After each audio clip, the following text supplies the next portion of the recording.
Selamat petang, salam sejahtera. Terima kasih karena bersama dengan saya di Nazilin Unity Channel. Petang ini saya nak sanggah apa yang berlaku semalam. Muhyiddin kata semalam beliau bukan suspek dalam siasatan SPRM. Seperti yang saya telah ulas sebelum ini di dalam konten, saya kata Muhyiddin tidak boleh mengatakan ataupun mengganggu siasatan SPRM. Kerana kenyataan beliau itu akan boleh digunakan oleh mahkamah ataupun melanggar siasatan. Dan saya juga kata bahawa mungkinkah Muhyiddin sebenarnya cerita secebis sahaja daripada kebenaran. Dan ada juga saya tanya kepada netizen, saya bertanya siapa sebenarnya yang berbohong, Muhyiddin ataupun Anwar Ibrahim. Nampaknya hari ini SPRM telah sahkan apa yang saya cakap benar. Karena saya kata kemarin, pagi tadi, saya kata begini, Muhyiddin boleh kata dia bukan suspek di dalam siasatan SPRM itu. Tapi kita perlukan pengesahan SPRM supaya ada sokongan dan pengesahan. Barulah kita setuju, barulah kita mahu terima apa yang dicakap itu. Tapi hari ini, petang ini, tepat jam 2 petang tadi, SPRM tampil memberikan kenyataan, memberikan pendedahan, memberikan pengesahan 100% bahawa Muhyiddin merupakan antara suspek yang disiasat dalam isu Jana Wibawa. Makna kata, apa yang dikatakan oleh Muhyiddin sebelum ini ialah bohong. Karena Muhyiddin kata dia bukan suspek terhadap siasatan SPRM dalam proyek Jana Wijaya. Tapi SPRM mengesahkan tepat pukul 2 petang tadi bahawa Muhyiddin Yassin memang antara suspek terhadap siasatan Jana Wijaya itu.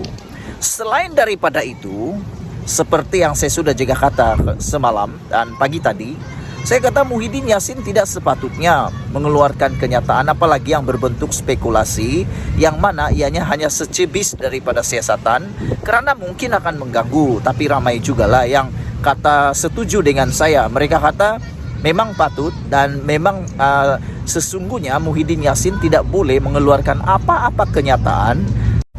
Apa yang diberitahu oleh Muhyiddin semalam pagi tadi mengganggu siasatan SPRM.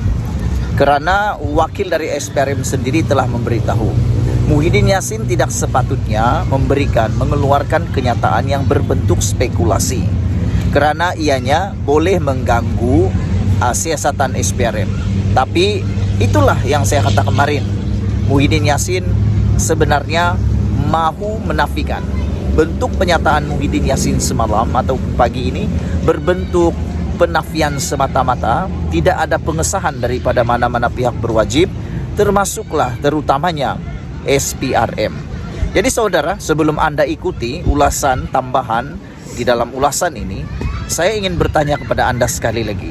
Sebenarnya siapa yang berbohong? Muhyiddin atau Anwar Ibrahim? Anwar Ibrahim tidak perlu pengesahan kerana beliau bukan orang yang didakwa. Tetapi orang yang didakwa bersalah dan didakwa menyeleweng Dana Wijaya itu ialah Muhyiddin Yassin. Dan seperti yang telah kita kata sebelum ini, Muhyiddin Yassin tidak boleh mengeluarkan sebarang spekulasi ataupun kenyataan berkaitan siasatan SPRM itu. Tapi akhirnya dia salah langkah. Salah langkahnya apa? Mengeluarkan kenyataan berbentuk spekulasi sehingga ditegur sendiri oleh pegawai SPRM. Terima kasih kerana menonton channel ini. Jangan lupa kamu tinggalkan komen Anda, tekan butang subscribe. Tekan butang subscribe itu percuma dan mohon terus membaca atau mendengar ulasan selepas ini. Selamat pagi, salam sejahtera. Pagi-pagi yang dingin, pagi-pagi yang cerah, pagi yang indah ini, di hari Ahad yang indah ini, kita dikejutkan dengan dua persoalan, pertembungan dua kumpulan. Satu kumpulan penyokong Anwar, satu lagi kumpulan penyokong Muhyiddin Yassin. Ianya berkaitan dengan perang kebenaran.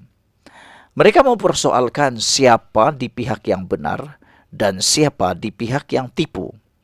Ini semua merujuk kepada kenyataan Muhyiddin Yassin kemarin berhubung dengan panggilan SPRM, siasatan SPRM terhadap Muhyiddin Yassin. Kenyataan Tun Muhyiddin Yassin yang tiba-tiba jadi berani amat luar biasa. Netizen yang menyokong Anwar Ibrahim mengatakan bahwa Muhyiddin Yassin ketika menjadi Perdana Menteri adalah seorang yang pengecut, kata mereka. Banyak kali disuruh membuat sidang media berkaitan dengan isu-isu terkini pada waktu itu. Muhyiddin Yassin lebih bijak. Beliau lebih pintar mengelak media dengan cara membuat perutusan. Oleh sebab itulah ramai netizen yang mungkin pro Anwar Ibrahim menulis bahwa Muhyiddin Yassin hanya berani sebagai Perdana Menteri Perutusan.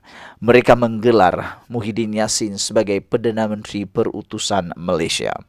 Karena jarang sekali kita melihat Muhyiddin Yassin membuat sidang media untuk menerangkan sesuatu. Tetapi mereka tanya, dari mana datang keberanian Muhyiddin Yassin kemarin sehingga dia sanggup dan dia mampu membuat satu sidang media menerangkan bahwa apa sebenarnya yang berlaku di bilik SPRM ketika beliau disiasat oleh SPRM. Yang menjadi pertanyaan netizen ialah, apabila Muhyiddin kata dia dipanggil oleh SPRM tapi bukan suspek utama. Yang menjadi persoalan netizen, kata mereka, kenapa Muhyiddin Yassin berani menyatakan itu? Bukankah siasatan SPRM itu rahasia dan tidak boleh dinyatakan secara terbuka, kata mereka. Mereka persoalkan sejauh mana kesulitan sesi siasatan itu.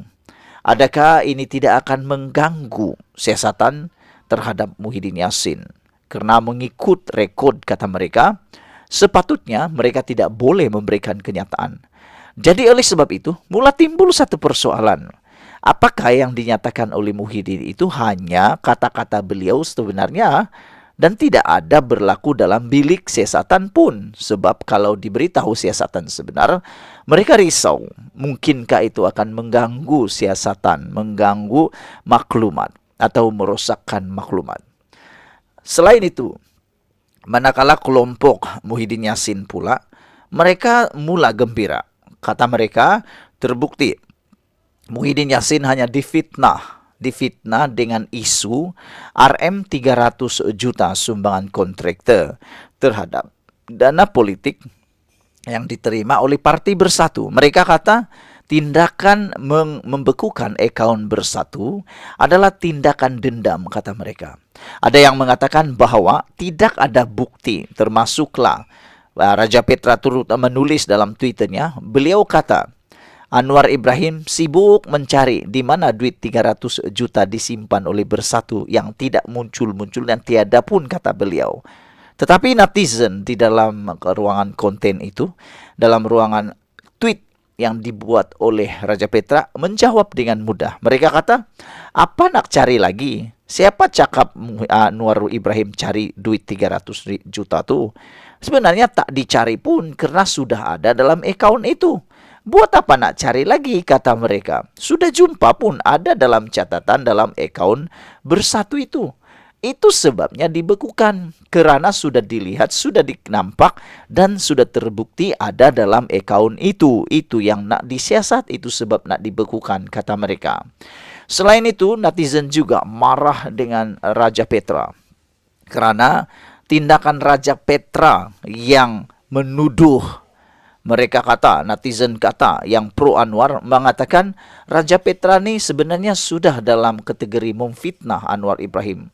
Kerana Raja Petra menulis, Anwar Ibrahim sibuk mencari 300 juta dalam akaun Bersatu dan ini yang membuatkan orang marah.